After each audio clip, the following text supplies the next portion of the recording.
So I come from a family of 4 children, so I did have a memorable childhood. Was brought up in a very strong Catholic background by my mom. When we were small, we were exposed to encyclopedias, and we were always in the garden, campfires, climbing trees, tree houses, and that was life back then. And then I studied at St. Joseph's College. I did biology in the pursuit of becoming a doctor, but completely changed and ended up doing marketing and management, which I love.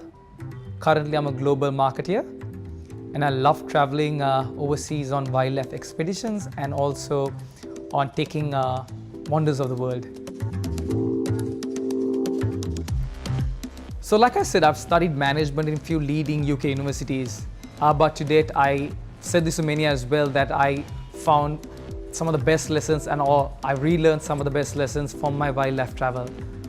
I generally travel to wildlife destinations on an annual basis in the last 5 years, and I've done that with my cousin Sohan and my good friend Kunal. We've traveled to Kenya, to Masai Mara, Lake Naivasha, Amboseli, Aberdare, and then all the way to India, to Ranthambore, Jim Corbett, and also to the Black Panther in Kabini, and then to Nepal to see the one-horned rhinoceros, and then again in Sri Lanka as well. So all these travels we did, there were so many lessons we learned, because we had animal attacks, we have missed flights, we have had surprises, disappointments, and all these stories had an interesting lesson to be learned, and that was a birthplace for management from the Wild 101 Lessons to Learn. And incidentally, it also became a first of its kind, because it's the world's first wildlife travel-based management lesson book. To be fair enough, I don't have hair, so there was no hair racing, but there were 2 near-death experiences. One was in the water, other one was on land. In water was in Kenya when a 700-pound hippo attacked us.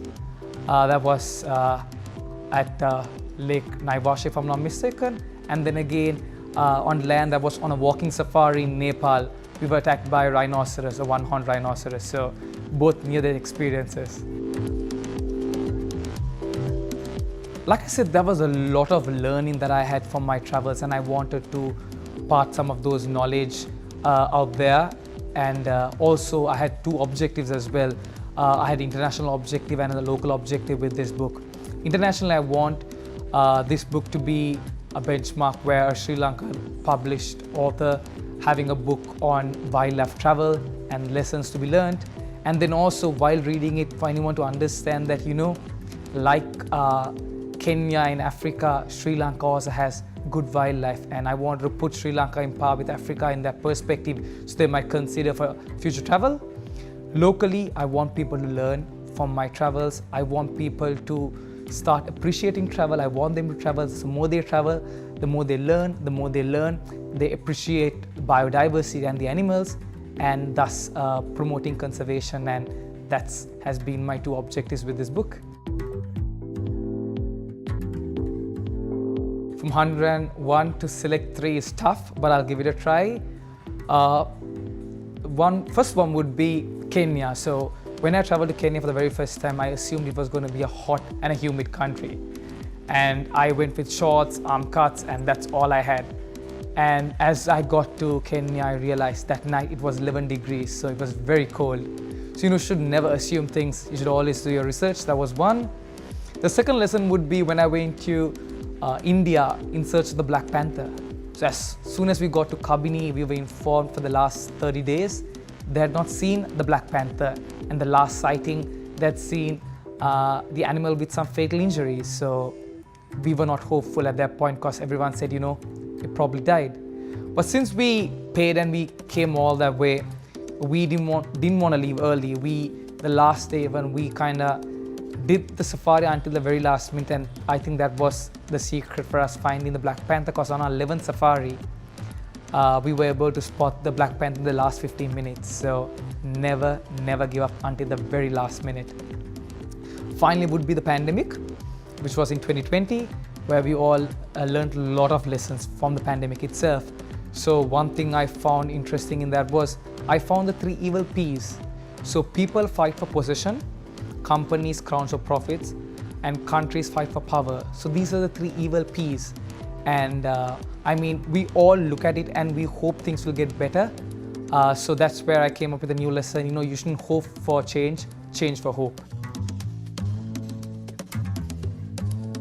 So work and life aren't the only two elements in the new normal. So let me just start off by saying the pandemic kind of took us 10 years ahead in digital transformation and probably 10 years backwards to a simpler time where we took things a bit simpler, where we weren't in a fast-paced environment, right? So in this context, what I want to establish also is, you know, in the end, when you want to see yourself at one juncture, what you have achieved, is it going to be the monetary values, or is it going to be what you have done in your career? So for me, I think the ultimate thing with life is to know that you have lived a happy life. And for that, I always think there are 6 elements: work, family, health, friends, religion, and passion.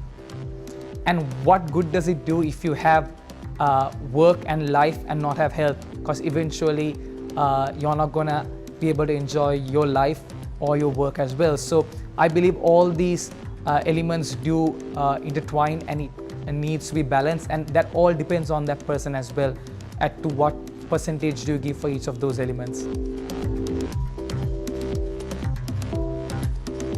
So career is to build a global brand. Wildlife travel, there's many. I want to see the snow leopard, want to see the polar bears, the jaguars, and I think the list is very long, and slowly I hope to take it as well. In terms of writing, I do have a few ideas, but I'm going to let my wildlife travel and my life itself inspire me to write. It does. Currently, I have praise from professionals from Walt Disney, from LinkedIn, Macmillan, and few other international organizations as well. So yes, it does have international appeal.